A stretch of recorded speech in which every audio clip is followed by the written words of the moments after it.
میں تمام دن لڑتا رہا اور وہ بازو لٹکتا رہا۔ آخر جب اس کی وجہ سے رکاوٹ زیادہ ہونے لگی تو میں نے اپنے پاؤں اس پر رکھ کر جھٹکا دیا، اس سے وہ کھال بھی کٹ گئی۔ میں نے اپنے بازو کو اٹھا کر پھینک دیا۔ ابو جہل زخمی حالت میں تھے۔ اسی دوران اس کے پاس معوذ بن افرا رضی اللہ تعالیٰ عنہ گزرے۔ انہوں نے اس پر وار کیا، اس وار سے وہ گر گیا اور وہ اسے مردہ سمجھ کر آگے بڑھ گئے، لیکن وہ ابھی زندہ تھا۔ حضرت معوذ جنگ کرتے کرتے آگے بڑھتے چلے گئے، یہاں تک کہ وہ شہید ہو گئے۔ اتنے میں زخموں سے چور ابو جہل کے پاس سے حضرت عبداللہ بن مسعود کا گزر ہوا۔ انہوں نے اپنا پیر اس کی گردن پر رکھ کر کہا، اے خدا کے دشمن، کیا تجھے خدا نے رسوا نہیں کر دیا؟ اس کے بعد حضرت عبداللہ بن مسعود نے اس کا سر تن سے جدا کر دیا۔ پھر حضور صلی اللہ علیہ وآلہ وسلم کی خدمت میں حاضر ہوئے اور عرض کیا، اے اللہ کے رسول، میں نے ابو جہل کو قتل کیا ہے۔ آپ صلی اللہ علیہ وآلہ وسلم نے فرمایا، برتری اس ذات باری تعالیٰ کے لیے ہے جس کے سوا کوئی معبود نہیں۔ آپ صلی اللہ علیہ وآلہ وسلم نے یہ کلمہ 3 بار فرمایا۔ پھر آپ صلی اللہ علیہ وآلہ وسلم نے ابو جہل کی تلوار حضرت عبداللہ بن مسعود کو عطا فرمائی۔ اس خوبصورت اور قیمتی تلوار پر چاندی کا کام کیا گیا تھا۔ بدر کی جنگ میں اللہ تعالیٰ نے فرشتوں کے ذریعے بھی مدد فرمائی تھی۔ اس روز حضرت زبیر بن عوام نے نہایت ہی سرفروشی سے جنگ کی۔ ان کے جسم پر بہت بڑے بڑے زخم آئے۔ اس جنگ میں حضرت عکاشہ بن محسن کی تلوار لڑتے لڑتے ٹوٹ گئی تو حضور صلی اللہ علیہ وآلہ وسلم نے انہیں کھجور کی ایک چھڑی عنایت فرمائی۔ وہ چھڑی ان کے ہاتھوں میں آتے ہی معجزاتی طور پر ایک چمکدار تلوار بن گئی۔ حضرت عکاشہ اس تلوار سے لڑتے رہے یہاں تک کہ اللہ تعالیٰ نے مسلمانوں کو فتح عطا فرمائی۔ اس تلوار کا نام اون رکھا گیا۔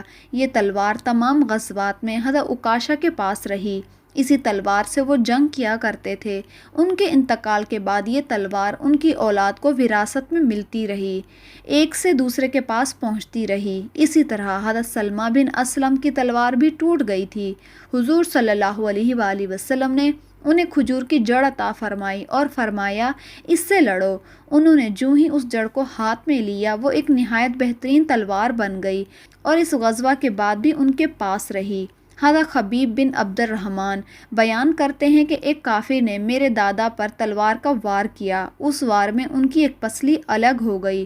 حضور صلی اللہ علیہ وآلہ وسلم نے لعاب دھن لگا کر ٹوٹی پسلی کو اس کی جگہ پہ رکھ دیا۔ وہ پسلی اپنی جگہ پر اس طرح جم گئی جیسے ٹوٹی ہی نہیں تھی۔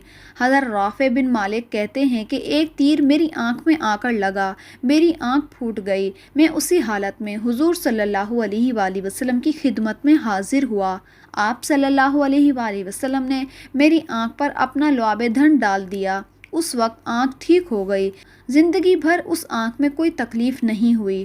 اب آپ صلی اللہ علیہ وآلہ وسلم نے حکم فرمایا کہ مشرکوں کی لاشوں کو ان جگہوں سے اٹھا لیا جائے جہاں جہاں ان کے قتل ہونے کی نشاندہی کی گئی تھی۔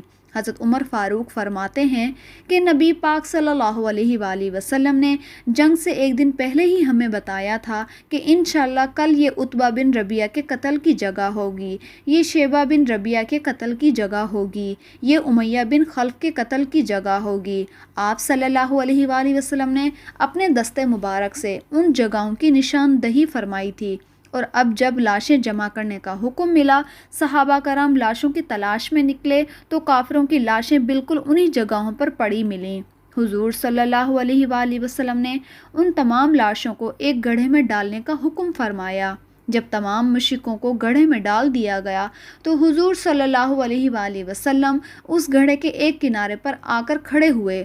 وہ وقت رات کا تھا۔ بخاری اور مسلم کی روایت میں بھی ہے کہ جب نبی پاک صلی اللہ علیہ وآلہ وسلم کی غزوہ میں فتح حاصل ہوئی تو آپ صلی اللہ علیہ وآلہ وسلم اسی مقام پر 3 رات قیام فرمایا کرتے تھے۔ تیسرے دن آپ نے لشکر کو تیاری کا حکم دیا۔ وہاں سے کوچ کرتے وقت آپ صلی اللہ علیہ وآلہ وسلم صحابہ کرام کے ساتھ اس گڑھے کے کنارے کھڑے ہو کر ان لاشوں سے مخاطب ہوئے اور فرمایا، اے فلاں بن فلاں، اے فلاں بن فلاں، کیا تم نے دیکھ لیا کہ اللہ اور اس کے رسول کا وعدہ کتنا سچا تھا؟ میں نے تو اس وعدے کو سچا پایا جو اللہ تعالیٰ نے مجھ سے فرمایا تھا۔ آپ صلی اللہ علیہ وآلہ وسلم نے لوگوں کے نام بھی لیے، مثلاً فرمایا اے عتبہ بن ربیعہ، اے شیبہ بن ربیعہ، اے امیہ بن خلف، اے ابو جہل بن ہشام، تم لوگ نبی کے خاندان کے ہوتے ہوئے بھی بہت برے ثابت ہوئے، تم مجھے جھٹلاتے رہے جبکہ لوگ میری تصدیق کرتے رہے، تم نے مجھے وطن سے نکالا جبکہ دوسروں نے مجھے پناہ دی، تم نے میرے مقابلے میں جنگ کی جبکہ غیروں نے میری مدد کی۔ آپ صلی اللہ علیہ وآلہ وسلم کے الفاظ سن کر حضرت عمر رضی اللہ تعالیٰ عنہ نے عرض کیا، اے اللہ کے رسول، آپ ان مردوں سے کیا باتیں کر رہے ہیں جو بے روح لاشیں ہیں؟ اس کے جواب میں آپ نے ارشاد فرمایا، یہ جو کچھ میں کہہ رہا ہوں ان کو تم لوگ اتنا نہیں سن رہے، مگر یہ لوگ اب جواب نہیں دے سکتے۔ سیرت النبوی صلی اللہ علیہ وآلہ وسلم کی نئی ویڈیو کے ساتھ انشاءاللہ حاضر ہوں گے۔ امید ہے کہ آپ کو یہ ویڈیو پسند آئی ہوگی۔ پسند آنے کی صورت میں ویڈیو کو لائک، چینل کو سبسکرائب کریں۔